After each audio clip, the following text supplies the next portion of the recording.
सबसे जूनियर मैं ही हूँ यहाँ, 70+ अभी बच्चा हूँ पियांसी के अंदर। और इसका जो कारण है वो केवल और केवल ये मिस्टर ली जो एक अपने आप में वैज्ञानिक है ह्यूमन बॉडी के, ये इनकी बदौलत ये सब हुआ है। दूसरे सेकंड नंबर पे हमारे जो सफ़ी मोहम्मद जी हैं, उनसे कुदरत ने मिलाया, अपने आप मुलाकात हो गई। मेरा नाम, मेरा छोटा सा परिचय है, कुछ लोग नए हैं तो मैं बताता हूँ। मेरा नाम RD शर्मा है और मैं दिल्ली विद्युत बोर्ड से इंजीनियर रिटायर्ड हूँ। लगभग 10 साल हो चुके हैं। 2014 में मेरी रिटायरमेंट हुई थी और उससे 3-4 महीने पहले मैं डायबिटिक हो गया था और वो भी वीक पे पहुंच गई थी। मेरी डायबिटीज इतनी क्रॉनिक हो गई थी कि मैं 2 दिन ICU में रहा था कैजुअल्टी के अंदर और 8 दिन बेड पे, यानी कि 10 दिन में मैं हॉस्पिटल से जब डिस्चार्ज होके आया तो 1.5 साल तक मैंने लगभग 10,000 की तो दवाइयाँ खाई हैं। मल्टीपल प्रॉब्लम थी। साथ में 1.5 साल तक रात को 9 बजे इंसुलिन लगाया है पेट में, लेंटस नाम का। और मेरी जो लाइफ है वो बिल्कुल ख़त्म हो गई थी। मैं अभी जो आपके सामने हूँ, मैं वो नहीं था, मैं एक हड्डियों का कंकाल ढांचा बन चुका था। 11 किलो वेट कम होना एक मायने रखता है। तो जैसे डॉक्टर और डाइटिशियन ने मुझे बताया था हॉस्पिटल से डिस्चार्ज के टाइम पे कि आपने इतना वॉक करना है, रूखा सूखा खाना है, उसको दोस्तों ऑनेस्टली मैं फॉलो करता रहा। और उसके बावजूद मेरी जो डायबिटीज़ थी वो 350, 370 इंसुलिन और मेडिसिन लेने के बाद मैं कि ये तो कुछ मेरा ट्रीटमेंट हो ही नहीं रहा, मैं तो धीरे धीरे ख़त्म हो रहा हूँ। शरीर बता रहा था कि आप उठ के चल भी नहीं सकते, इस पोजीशन में आ चुका था। तो मैं केवल और केवल इंतजार कर रहा था मौत का। मैं कहा अब इतने बड़े हॉस्पिटल में, इतने बड़े डॉक्टर के पास मेरा ट्रीटमेंट रहा है, वो भी 1.5 साल, 1 साल तक कंटिन्यू, 1 साल के बाद में वही मैं फॉलो करता रहा। 1.5 साल तक वो सब लगाता रहा, लेकिन मुझे कोई सुधार नहीं हो रहा रत्ती भर भी। सारी उम्मीदें छोड़ चुके थे और दूसरी पैथी में इसका कोई इलाज है नहीं। ये सब समझने की आज हम जहाँ जिस प्लेटफॉर्म पे हैं, इसके बारे में दूर दूर तक मुझे कोई नॉलेज नहीं थी। एक कहावत है ना कि किसी को जीवन देना होता है तो ऊपर वाला कुछ वेव्स ऐसी भेजता है। तो मैं पार्क से जब घर आया करता था सुबह 7 और 8 के बीच में, तो बीच में एक सेंटर रन कर रहा था, ये हमारे सैफी मोहम्मद जी का। ये उस समय 4, 3, 4 और 5 स्टार हुआ करते थे इसमें। तो मैं वो भीड़ देख के जब आया तो इन्होंने मेरा जब चेकअप किया, उस दिन बहुत लंबी लाइन लगी हुई थी, 30-35 लोगों की लाइन थी। लेकिन कोई पुलिस वाले के वो थे बेचारे हमदर्द, उन्होंने कहा बाबा आपसे खड़ा नहीं हुआ जाएगा, 1 घंटे तक नंबर नहीं आएगा। वो लेके उन्होंने शख्स के सामने बिठा दिया मुझे, सैफी जी के।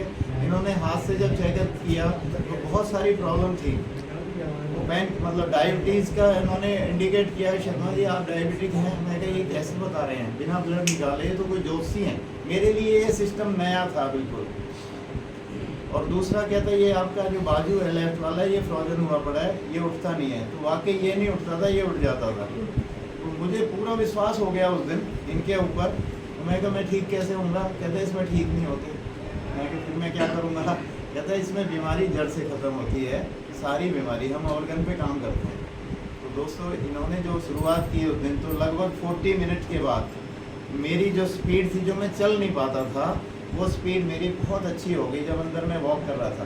तो मेरे दिल और दिमाग ने कहा कि मैं यहाँ से पूरी तरह से ठीक हो सकता हूँ। एक ऐसा विश्वास लेके मैं घर गया। फिर उन्होंने बताया कि शर्मा जी कल अभी पानी की बोतल लेके आना। तो दोस्तों मैं शॉर्ट में बताऊँ, मैंने 90 दिन सुबह और शाम एक जुनून और पागलपन की हद से ये इस BCM को किया जैसे उन्होंने मुझे डायरेक्शन दी। मेरा जो हाथ ये था, उस समय एक आत्मा नाम का एक इंस्ट्रूमेंट आता था, उससे इन्होंने विदिन 7 डेज मेरा हाथ पूरा उठा दिया। मेरे दोनों हाथ उठने लगे, तभी से मैं फ्री हो गया। तो सब दाएं बाएं के लोग कहने लगे कि यार ये टेक्नोलॉजी कैसे चेंज आ रहा है, कैसे चमत्कार हो रहा है। मैंने उन्हें कुछ नहीं बताया, मैं कभी नहीं बताऊँगा, अभी और ठीक हो जाए। तो दोस्तों 90 दिन के बाद वो जो HbA1c जो टेस्ट कराया था, जो मेरा हॉस्पिटल में 14.80 था, 14.80 जो था, बहुत क्रॉनिक, मेडिकल साइंस कहती है उसमें ऑर्गन डैमेज हो जाते हैं अगर ब्लड शुगर इतना बड़ा हो तो, शुगर लेवल ब्लड में इतना हो तो मेरा किसी तरह बचाव हो गया। तो ये 3 महीने के बाद जब मैंने टेस्ट कराया तो मेरा जो रिपोर्ट थी वो 5.4 पे आ गई, जो बिल्कुल नॉर्मल हो गई। वो दिन है और आज का दिन 8 साल से मैं पूरी तरह इसको फॉलो कर रहा हूँ और अपनी हेल्दी लाइफ जी रहा हूँ। आपके सामने हूँ। आज मैं 70+ हूँ, 4 महीने ऊपर हो गए हैं और मुझे फीलिंग नहीं आती कि मैं 50 के बीच में भी हूँ। मेरे सारी एक्टिविटीज़ मेरे से अच्छी होती हैं। सुबह 4 बजे उठ के मैं 15 से 20 पेशेंटों के आज काम कर रहा हूँ। फिर मैं ठीक हो गया तो उनसे पूछा मैं कि सर अब इसमें और क्या है इसके बाद? कह रहे ये बताओ आपकी हॉबी क्या है? मैं कहा मेरी हॉबी तो ख़त्म हो चुकी थी, हॉस्पिटल के बेड पे मौत दिखाई देती थी।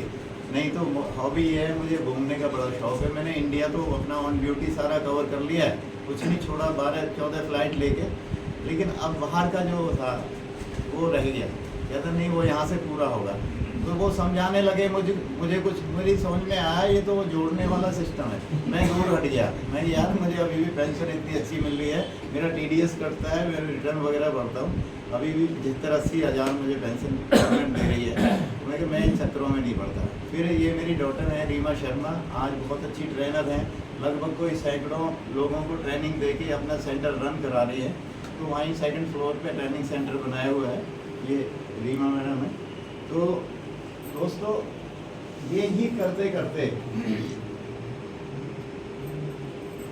मैं शॉर्ट कर लूँगा। आज हम इस मुकाम पे हैं कि मेरा लेवल स्टार रेट हो गया है, मुझे नहीं पता, लेकिन सैफी मोहम्मद जी ने मुझे अपनी लाइफ का HD 3 महीने के बाद ही बना दिया था। जो इंसान जीवन में हार चुका था, ये उसको पता ही नहीं था कि आगे जीवन है या नहीं है, उसको एक नया जीवन मिला है। मैं 8.5 साल से डायबिटीज़ से बिल्कुल मुक्त हूँ। 3 महीने के बाद हर टेस्ट कराता हूँ, सारे नॉर्मल आते हैं। और ये जब उन्होंने बताया कि ये शौक़ यहाँ से पूरे होंगे जो आपके एब्रोड के हैं, तो दोस्तों 2015 से जो शुरुआत हुई, फर्स्ट टाइम ये जो ऑर्गेनाइजेशन है इसको देखने का मौका मिला। उसके बाद सिंगापुर, जकार्ता, बाली, इंडोनेशिया, श्रीलंका, बहुत जगह, मतलब 5-6 कंट्री हमने इनके साथ में विजिट किया।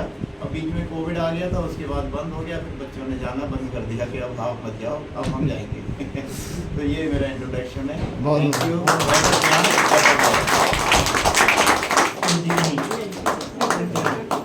कैसा महसूस कर रहे हैं आप? और लास्ट में मैं एक कहूँगा, उसका दिल कमजोर हाथ रख ले। वो खून कहाँ किस मतलब का, वो खून कहाँ किस मतलब का जिसमें जोश और रवानी ना हो। वो खून कहाँ किस मतलब का जिसमें आग ना हो। अब इन्हें भी देख के खून ना खौला। वो खून खून नहीं, वो खून पानी है।